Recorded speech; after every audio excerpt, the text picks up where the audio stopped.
നമസ്കാരം. വേദാംഗ ജ്യോതിഷത്തിലെ അമൂല്യമായ അറിവുകളും ആധ്യാത്മിക ജ്ഞാന ഉപദേശങ്ങളും പകർന്നു തരുന്ന പ്രശാന്തം ആസ്ട്രോ ചാനലിലേക്ക് ഏവർക്കും സ്വാഗതം.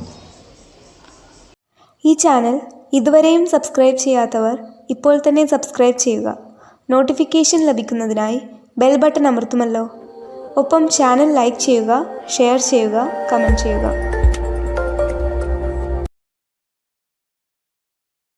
കൊല്ലവർഷം 1199 മിഥുന സംക്രമം ഉത്രം നക്ഷത്രത്തിലാണ്.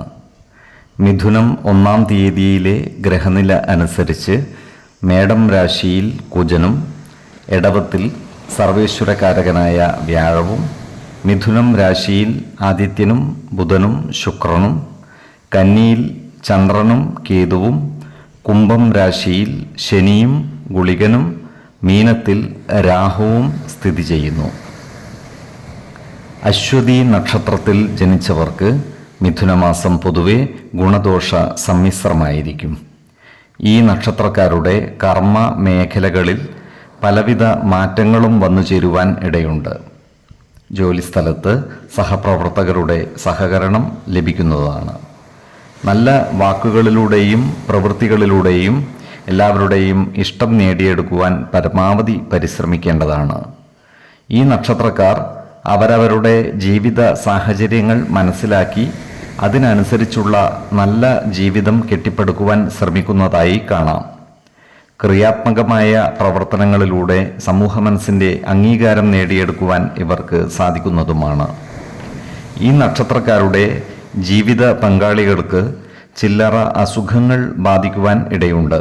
അതിനാൽ ജീവിത പങ്കാളികളുടെ ആരോഗ്യകാര്യത്തിൽ ഒരു പ്രത്യേക ശ്രദ്ധ പുലർത്തുന്നത് ഗുണകരമായിരിക്കും. ജീവിത ശൈലി രോഗങ്ങൾക്ക് സ്ഥിരമായി മരുന്ന് കഴിക്കുന്നവർ കൃത്യമായ വൈദ്യ പരിശോധനകൾ നടത്തേണ്ടതും മരുന്നുകൾ മുടങ്ങാതെ കഴിക്കേണ്ടതുമാണ്. ഈ നക്ഷത്രക്കാർ ഉത്തരവാദിത്വങ്ങൾ ഏറ്റെടുത്തു നടത്തുവാൻ മനസ്സു കാണിക്കുന്നതായി കാണാം.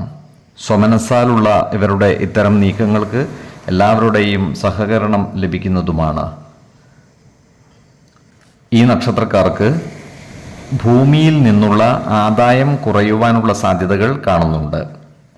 അതുകൊണ്ട് തന്നെ ഈ നക്ഷത്രക്കാരായ കർഷകരും മറ്റും ജാഗ്രത പാലിക്കുന്നത് ഗുണകരമായിരിക്കും.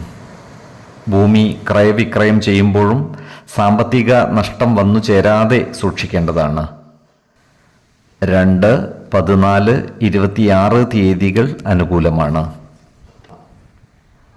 ഈ നക്ഷത്രക്കാർ ജനിച്ച സമയത്തെ അടിസ്ഥാനമാക്കിയുള്ള ജാതകത്തിലെ ലഗ്ന രാശിയുടെയും ലഗ്ന അധിപന്റെയും സ്ഥിതിയും ശുഭ പാപ ഭാവങ്ങളുടെ സ്ഥിതിയും ഓരോ രാശിയിലെയും ഗ്രഹങ്ങളുടെ സ്ഥിതിയും അനുസരിച്ച് ഇവരുടെ പൊതുഫലത്തിൽ ഏറ്റക്കുറച്ചിലുകൾ ഉണ്ടാകുവാനിടയുണ്ട്. കുടുംബ ദേവതകളെയും ഇഷ്ടദേവതകളെയും ഉപാസിക്കുന്നത് ഇവർക്ക് ആയുരാരോഗ്യ സൗഖ്യമേകും. ഇഷ്ടദേവതാ മന്ത്രം 108 തവണ ദിനംതോറും ലിഖിത ജപം ചെയ്തു വരുന്നത് ഇവർക്ക് സർവ ഐശ്വര്യങ്ങളുമേകും.